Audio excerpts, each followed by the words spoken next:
Gentlemen, it seems there's no end to the dangle between wrestlers and the Wrestling Federation of India. Brij Bhushan Singh, who's the chief. 3 months after they opened a front against him, it's a partial victory for the athletes after the Delhi police assured Supreme Court that they will file an FIR against Brij Bhushan. But the assurance given at 3 p.m. is yet to be fulfilled. The man in the eye of the storm claims that he will cooperate with the investigation. Listen in.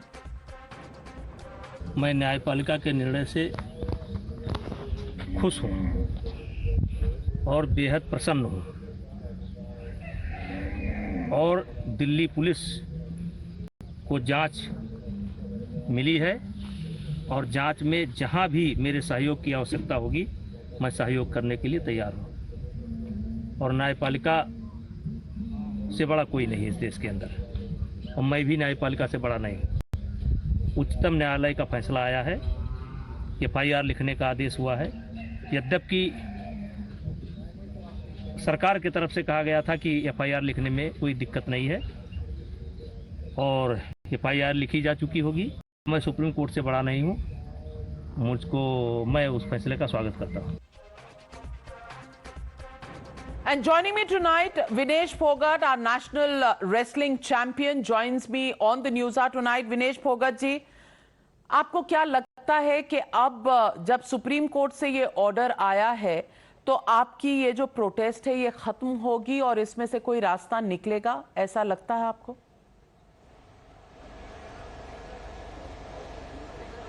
देखिए ma'am, थोड़ा सा तो उम्मीद बंधा है, थोड़ा सा तो आस हुआ है कि सुप्रीम कोर्ट ने जो FIR दर्ज दिल्ली पुलिस कर नहीं रही थी तो FIR के लिए तो उन्होंने हाँ किया है, लेकिन अभी रिटर्न में तो कुछ नहीं आया है। हम उसी का वेट कर रहे हैं।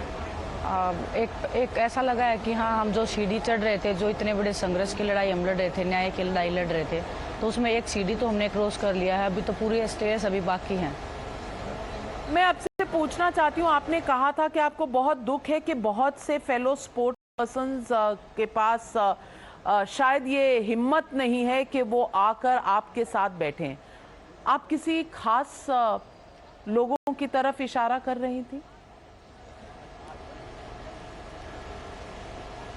नहीं, कोई खास नहीं था, बट सभी स्पोर्ट्स पर्सन से ही मेरा एक रिक्वेस्ट लगा लीजिए, हम्बल रिक्वेस्ट भी हमने किया है। हमने बजरंग ने भी अपने सोशल मीडिया पे एक पूरा लेटर डाला था खिलाड़ियों को कि साथ आना चाहिए। ये पता नहीं, मतलब स्पोर्ट्स पर्सन को कंफ्यूजन है कि हम झूठ बोल रहे हैं। एक मैं यहाँ पे आपके चैनल के माध्यम से मैं क्लियर करना चाहती हूँ कि खुद सोच के देखिए आप, जिनके पास सब मेडल हो, जिनके पास सब कुछ हो, क्या वो अपने निजी फायदे के लिए अपनी जिंदगी को, अपनी लाइफ को, अपनी कैरियर को दांव पे लगाएंगे ऐसे झूठ बोल के? हमें मतलब दुख होता है ऐसे कि ऐसे इतनी बड़ी हम लड़ाई लड़ने जा रहे हैं अपने बहनों के लिए, अपने खिलाड़ियों के लिए जिन्होंने ये हरासमेंट फेस किया है, उसके बाद भी हम आ रहे ऊपर ही मतलब ये डाउट करना कि ये कहीं निजी फायदा ना कर रहे हो। देखिए, जो सामने वाला है वो तो पॉलिटिकली कुछ भी बोलेगा, कुछ भी कर सकता है, लेकिन मुझे मतलब पर्सनली ऐसे लगता है कि कोई खिलाड़ी अगर कुछ बोल रहा है तो उस पर विश्वास जरूर किया जाना चाहिए, स्पेशल की खिलाड़ियों को ही, क्योंकि हम तो उनके साथी खिलाड़ी हैं। उनको समझना, वो समझ सकते हैं हमारी भावनाएं। बिल्कुल, आप देश के लिए मेडल्स जीत कर लाए हैं, ज़रूर आपकी बात मानी जानी चाहिए, लेकिन कुछ लोग ये भी सवाल उठा रहे हैं कि आप जनवरी में जब पहली बार आपने प्रोटेस्ट किया, उसके बाद आपकी मंत्रालय में ऑफिसर से मीटिंग हुई, उसके बाद स्पोर्ट्स मिनिस्टर अनुराग ठाकुर जी से मीटिंग हुई, उसके बाद चर्चा हुई, लंबी 3-4 घंटे की चर्चा भी हुई, उसके बाद आपने एक जॉइंट प्रेस कॉन्फ्रेंस भी की, तो सारी बातों को तो तय हो जाना चाहिए था। उसमें आपको कहाँ ढील लगती है कि आप प्रेस कॉन्फ्रेंस कर लेते हैं लेकिन मुद्दा खत्म नहीं होता? क्या प्रॉब्लम है?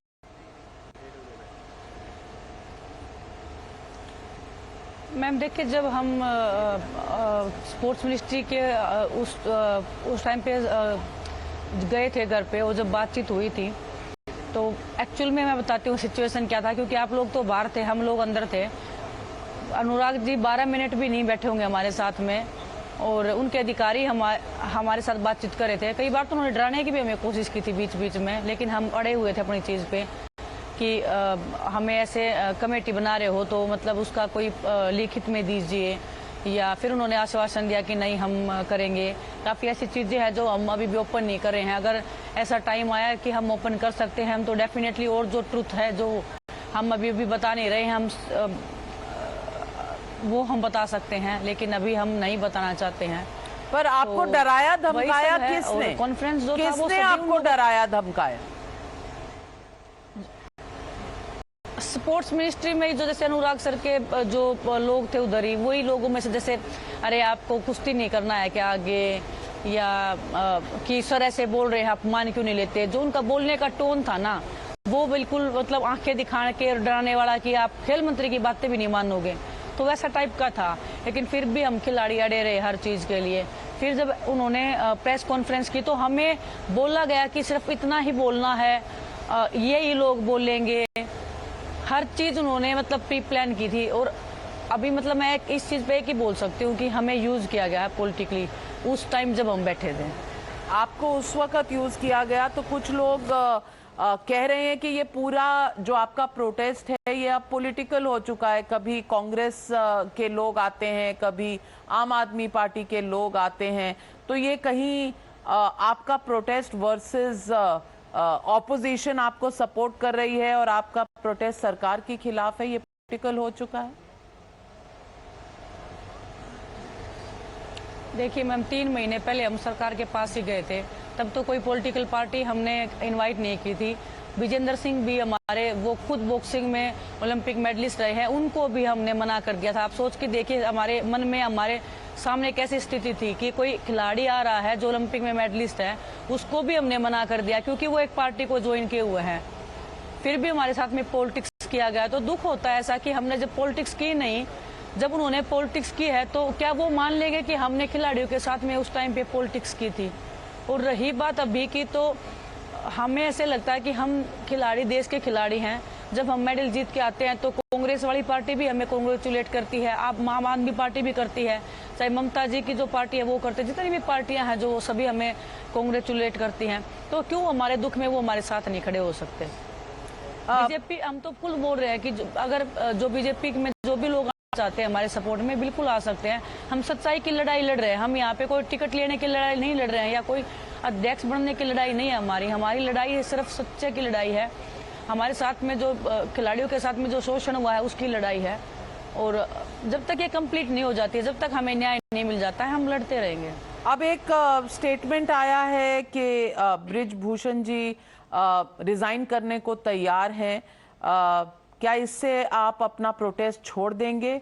नंबर 1, और नंबर 2, सुप्रीम कोर्ट से जो आपको उम्मीद मिली है उसके बावजूद क्या आप प्रोटेस्ट कंटिन्यू करेंगे या प्रोटेस्ट छोड़कर खेल पर ध्यान देंगे? मैम, आपकी आवाज क्लियर नहीं आई। बृजभूषण जी ने कहा है कि वो रिजाइन करने के लिए तैयार हैं। क्या आप प्रोटेस्ट छोड़ने के लिए तैयार हैं? किस चीज से रिजाइन करने को तैयार है? वो रेसलिंग फेडरेशन के अध्यक्ष भी हैं और वो एमपी भी हैं बीजेपी की सरकार में। किस चीज से रिजाइन करने की वो बोल रहे हैं? तो आप कहां से रिजाइन करवाना चाहती हैं उनको? देखिए, जिन्होंने लड़कियों के साथ में इतना गलत किया है उनको तो हर जगह से रिजाइन करके जेल में डाल देना चाहिए। हमारी तो यही मांग है। विनेश फोगत जी, हमारे साथ बात करने का बहुत बहुत धन्यवाद। और आप सचमुच देश की शान है, मेडल जीतने वाले स्पोर्ट्समैन हैं। मैं आपसे बस इतना भारत देश की तरफ से पूछना चाहती हूँ कि क्या स्पोर्ट्समैन अब वापस पहुंचेंगे या अभी भी आपका ये प्रोटेस्ट जारी रहेगा? देखिए मैम, बिल्कुल जारी रहेगा। अभी तक सिर्फ एफआईआर हुई भी नहीं है, रिटर्न में तो हमें मिला भी नहीं है, सिर्फ कोर्ट ने आदेश दिया है। तो जब तक वो बाहर रहेंगे तो हमें बिल्कुल भरोसा नहीं है कि हमारे साथ में न्याय होगा, क्योंकि वो खुद क्योंकि वो खुद पॉलिटिकली इतने स्ट्रोंग है, पैसा उनके पास में है, पावर पोजीशन पे वो बैठे हैं। हम खिलाड़ियों की तो हमें पता ही लग गई है हकीकत, हम कितने स्ट्रोंग हैं। तो वही है, जब वो आम आदमी बन जाएंगे बिल्कुल आम इंसान की तरह, अगर वो इन्वेस्टिगेशन करवाएंगे तभी कुछ हो सकता है। और ऐसे ऐसे लोग जो खुद शोषण करते हैं लड़कियों का, ऐसे लोगों को मत सत्ता का सुख भोगने का कोई अधिकार नहीं है, ऐसा मेरा मानना है। उनको तो जेल में ही जाना चाहिए, और जेल में बैठने के बाद में अगर वो जेल में चले जाते उसके बाद में इन्वेस्टिगेशन होगा तो मुझे लगता है कि वो फेयर होगा। विनेश फोगाट जी, पूरा देश चाहता है कि न्याय हो और कम से कम शोषण के मामले जिस तरह से हैं वो और सेंसिटिविटी से हैंडल हों। देश यही चाहेगा और देश ये भी चाहेगा कि हमारे खिलाड़ी खेल पर ध्यान दें और इस तरह से उनके साथ कम से कम अन्याय ना हो। हम सब की शुभकामनाएं आपके साथ हैं। हमारे साथ जुड़ने के लिए आपका बहुत बहुत धन्यवाद। Or let me go across to Raman Malik, leader of the BJP, joining me live on the News Hour, and Jagmati Sangwan, former volleyball player, also with me on the panel tonight. Raman Malik, you heard that. You heard that cry. This is a case where there is abuse of women.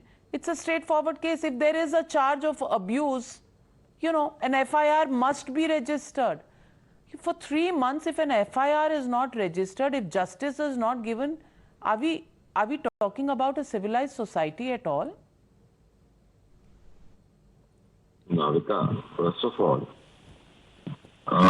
the Chief Minister of Haryana categorically come on record and said that based on the investigation, the guilty will not be spared. This is the assurance of the Chief Minister. None less than a constitutional post. Second, I believe that investigation should be conducted, a fair investigation should be conducted. If Mr. Sharan is guilty, found guilty, he should be hanged. There should be no compromise on that. Well, then Mr. Raman Malik, 3 months have passed since the first complaint. What are we waiting for? When will the investigation be completed? When will the report be out? Yeah. Navika, we must understand what is happening. If Vinesh Phogat, Sakshi Malik are national heroes, so are people like Mary Kom or Yogeshwar, or for that matter, P.T. Usha ji. Apparently, the kind of commentary that has come from on these people, it is regretful and shameful. Well, also, the very fact that a union minister has come on record and said that he has spoken to the players for an X number of hours, and right now on your channel, it is contradicted by saying that they were just 12 minutes of meeting. And lastly, and not least, I was going through the Twitter where I saw a post from Times Now where the visuals of this protest which was saying... I'll just correct your audio. We can't quite understand. We'll just correct your audio. But in the meanwhile, let me get in Ms. Jagmati Sangwan. Madam सवाल ये है कि हमारे खिलाड़ियों की कुछ परेशानियां हैं और उस पर बिल्कुल इन्वेस्टिगेशन होनी चाहिए, पर इन्वेस्टिगेशन के लिए कमेटी सेट की गई है जिसमें पीटी उषा जी हैं, जिसमें योगेश्वर दत्त हैं, जिसमें मेरी कॉम है। क्या ये जो कमेटी है ये क्रेडिबल नहीं है? उसकी भी इतनी खिलाफत क्यों है? कमेटी की क्रेडिबिलिटी पे कोई सवाल नहीं था और इसी वजह से जो खिलाड़ी हैं उन्होंने भी मान लिया था कि कमेटी बनाई गई है और वो अपनी रिपोर्ट देगी, उसमें न्याय उनके साथ होगा। लेकिन सबसे पहले तो कमेटी ने जो समय जो निर्धारित किया था वो समय 3 हफ्ते का समय था, लेकिन अभी 2 महीने गुजर चुके हैं और उसकी कमेटी की रिपोर्ट आई नहीं है अभी तक। और जब ये देखते हुए कि हर रोज टाइम एक्सटेंड करने की बात की जा रही है, जो रिपोर्ट है वो जारी नहीं की जा रही है, तो इससे सब्र का बांध जो है खिलाड़ियों का टूटा है और उन्होंने एफआईआर दर्ज करवाने के लिए वो आगे आए हैं। लेकिन अफसोस की बात ये है कि जिस देश में 75 साल हो गए आजाद हुए हमें और अमृत महोत्सव हम मना रहे हैं, तो वहां पे न्याय तो कहाँ, मतलब कैसे होगा, वो तो बहुत दूर की कौड़ी लगता है। एफआईआर दर्ज करवाने के लिए 6 दिन तक खिलाड़ियों को जो जंतर मंतर पे जवाब बैठना दीजिए पड़ा। रमन मलिक जी, एफआईआर नहीं लगाई जाती, उसके बाद कमेटी की रिपोर्ट 2 महीने नहीं आती, कहीं ना कहीं lack of seriousness in investigation का सवाल तो खड़ा होगा, खास करके जब एलिगेशंस उनके खिलाफ हैं जो आपकी पार्टी से आते हैं। नाविका जी, सबसे पहले इनके जगमती जी के विवेचना के लिए भी मैं हिंदी में बात करूंगा कि अगर ये ध्यान दें कि इस पूरी कमेटी के अंदर दो ऐसे प्रख्यात खिलाड़ी भी थे, 3 हैं, बल्कि 3 में से 2 ऐसे हैं जो इस समय, इससे पहले भी ओलंपिक्स को भी देख चुके हैं और करंट देख के। आईओसी की जो प्रेसिडेंट है वो भी एक ऐसी खिलाड़ी है। मलिक साहब, वो कमेटी पर तो सवाल उठा ही नहीं रही, वो कह रही है कमेटी की रिपोर्ट नहीं आ रही। Navika ji, let me come around to it. The point is this much, that this investigation has to happen. Or is it not right that when there's a high profile case like this, all angles must be investigated before coming to a conclusion? But it can't Why be is it a forever. high-profile case? It can't Why be is it forever. a Well, high-profile case? the question Because of is, Mr. the Sharan. question is, high-profile Mr. Raman Malik. because Raman Malik, we take your point. Investigation, 360-degree investigation should take place. पर आप ही ने तो 4 हफ्ते दिए थे. 4 हफ्ते के बाद उसके एक्सटेंशन पर एक्सटेंशन 2 महीने निकल गए हैं. अब तक इन्वेस्टिगेशन अगर नहीं सामने आ रही तो ये कहीं ना कहीं ज्यादती तो है ना जी। चलिए, मैं बाकी सारी चीजें को एक बारी के लिए वी पुट असाइड। मेरा तो ये मानना और पूछना है, मैंने आपकी चैनल का ट्वीट देखा था कि वो जो नारे लग रहे थे, मोदी तेरी कब्र खुदेगी, वो किस खुशी में लग रहे थे यहाँ पे? ये क्या मतलब? ये भी सवाल है संगवान जी। मोदी तेरी कब्र खुदेगी, तो इसका मतलब तो ये पूरी तरह से पॉलिटिकल प्रोटेस्ट है, यहाँ सब कुछ पॉलिटिकल हो चुका है, ये भी एक सवाल है। नाविका, आप ये देखिए कि वो जो खिलाड़ी है उन्होंने बार स्पोर्ट्स मिनिस्ट्री से कांटेक्ट करने की कोशिश की है और उनके फोन कॉल्स नहीं लिए गए हैं। और इससे भी पहले जहां तक खिलाड़ियों के पक्ष पे सवाल है, ये इस बात का जवाब नहीं है कि वहां पर देश के प्रधानमंत्री के खिलाफ नारे क्यों लग रहे थे, पर clearly if there is an issue with the delayed investigation, then there is also an issue with the kind of slogans that were heard at the protest site in Jantar Mantar today. The question is, have our sports become so political that we can't find a solution to medal winners and pride winners of this country? They have to sit in Jantar Mantar on protest. It is a bit of a shame for a country to come to this pass. Let's leave it at that and hope that things are resolved sooner than later. Thank you, ladies and gentlemen. Thank you for joining me on the News Hour tonight. Good night. Be safe.